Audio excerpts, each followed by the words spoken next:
Guys, my hair is growing. Can you tell? Isn't that crazy? My hair is growing. I love that. Because, like, it's taken literal years for my hair to grow back. Like, if you guys have watched me for a long time, you know that my hair goes from, like, long to short sometimes. Sometimes I just chop it all off, and then sometimes I just grow it out, and sometimes like this length. But it's actually starting to grow back now, and I'm actually I'm not planning on it, but I plan on keeping it, like, growing it out, because my mom did not like that it was taking forever for it to grow out, and now it finally is growing out. But we're not talking about my hair today.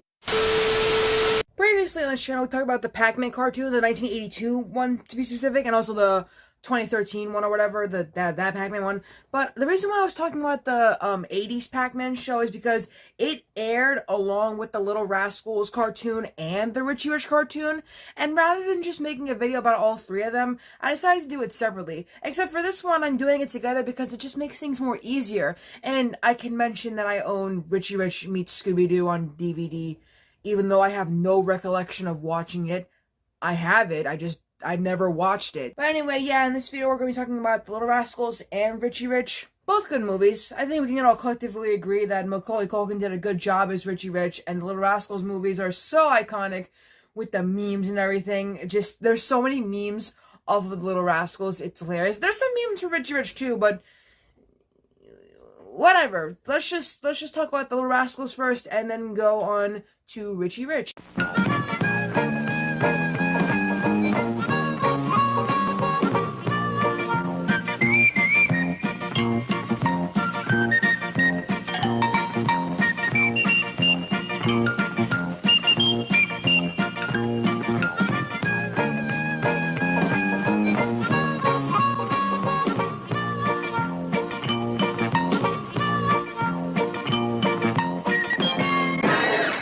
So, The Little Rascals cartoon is a 30-minute Saturday morning animated series produced by Hanna-Barbera Productions, as well as King World Productions. It first aired on ABC on September 25th in 1982. A spin-off based on live-action or gang comedy shorts, it was broadcast as part of the Pac-Man Little Rascals Richie Rich show in 1982, and then as part of the Mochichi's Little Rascals Richie Rich show. We're going to talk about those Mochichi's thingies soon. When?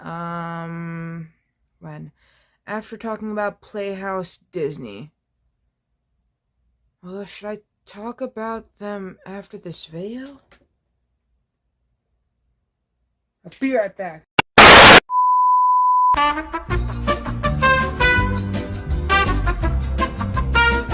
Alright, I'm back, and I've come to the conclusion that I'll talk about them after this video. Not after this video, but like it'll come up.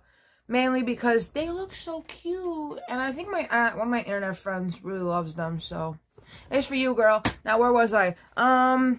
Yeah, so then 1983, they were part of the Mochichis, Little Rascals, and Richie Rich thingamabobber. I'm glad we got that out of the way. I'm glad we got that all sorted out.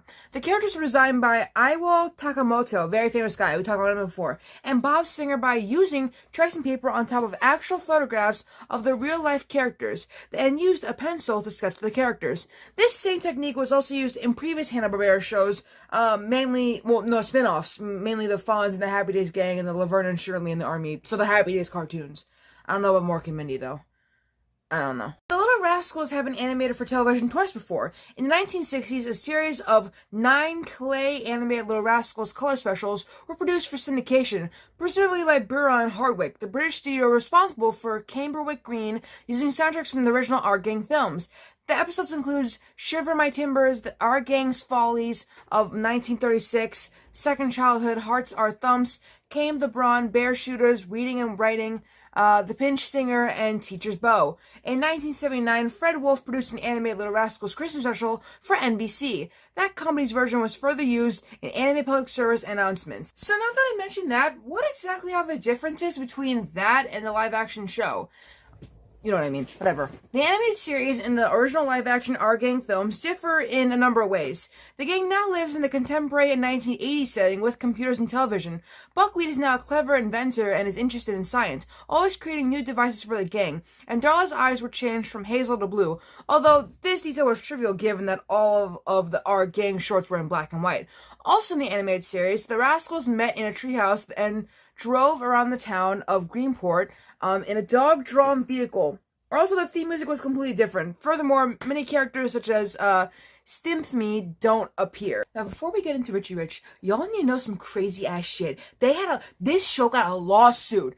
So, in March of 1984, our gang actor Eugene Lee, who had played Porky in the original theatrical short films as a child from 1935 to 1939, sued Hanna-Barbera Productions for nearly $2 million, claiming that the animated character was a violation of his likenesses rights. He was joined in the lawsuit by other former Our Gang kids, George McFarlane, who played Spanky, Tommy Bond, who had played Butch, and Sidney Kibrick, who had played the Huim. Carl Switzer, Darla Hood, and Billy Thomas, who had played Alfalfa, Darla, and Buckwheat respectively, were already deceased. It was found that Hanna-Barbera license from King did not include the likenesses rights of the former child actors, and the case was settled out of court. Following the lawsuit, ABC stopped airing reruns of the show and would not be picked up for syndication, including Cartoon Network and Boomerang. This even prevented Warner Brothers Discovery to release the show on DVD as confirmed in 2016. That is so, like, what?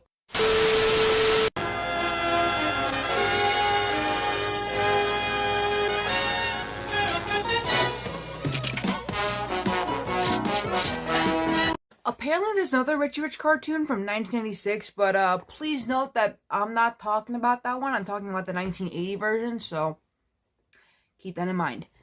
Also, see, I'm talking nonsense. Richie Rich is a Saturday morning animated series produced by Hanna-Barbera Productions and was broadcast on ABC from November 8th of 1980 to September 1st of 1984. Damn, lasted a long time. Lasted more than the other ones.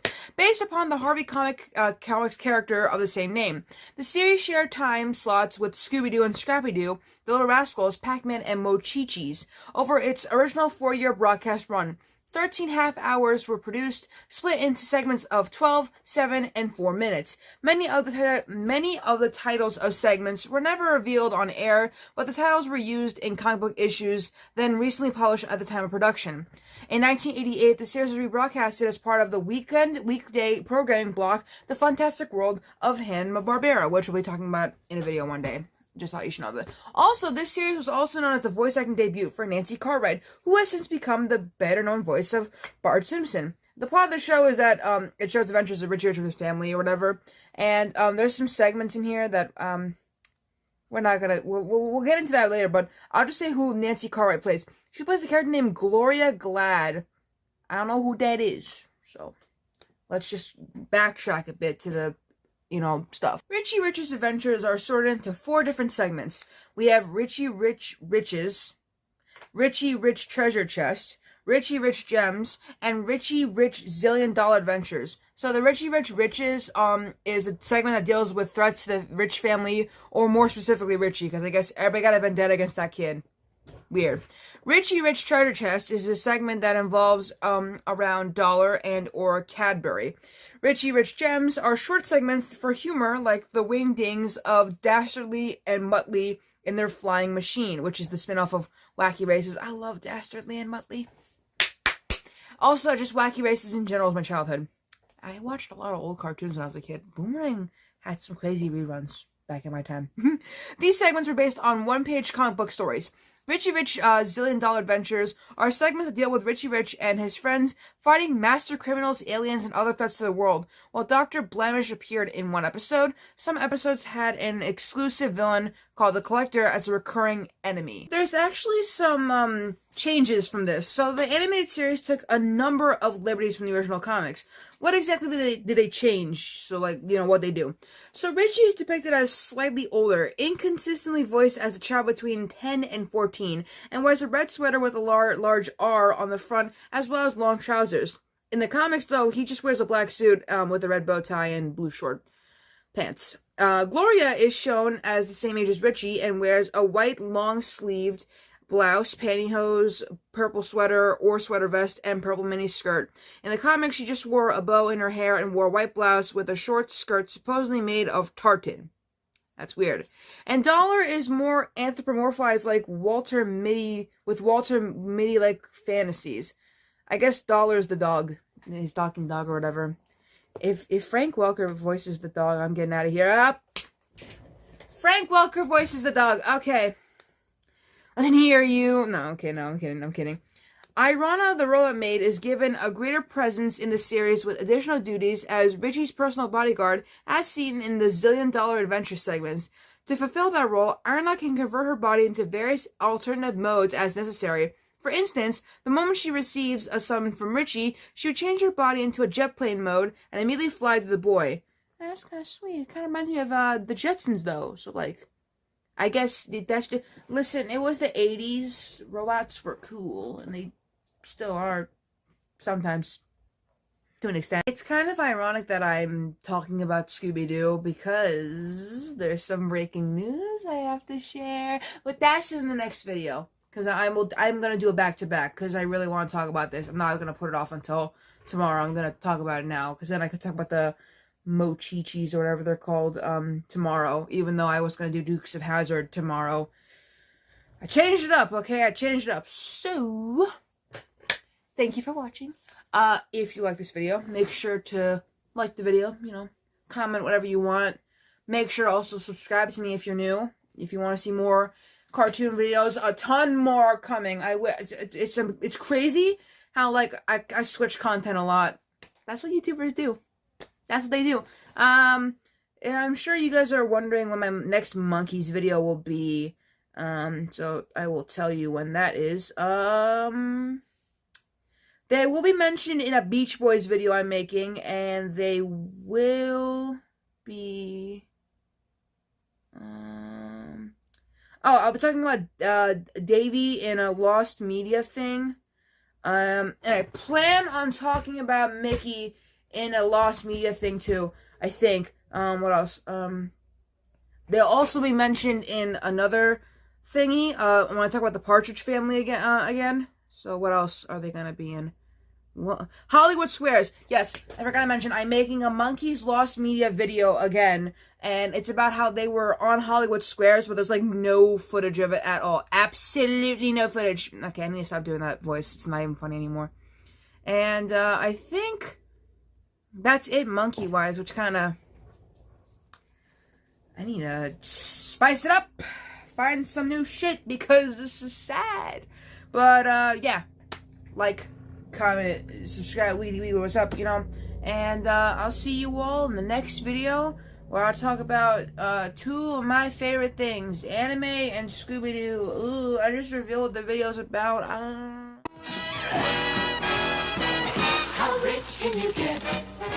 You're never gonna know till you've met this young boy. Richie Rich is his name. He's written up in the Rich Hall of Fame. His bank account is as rich as his name. That's Rich, Richie Rich. The Richie Rich Show.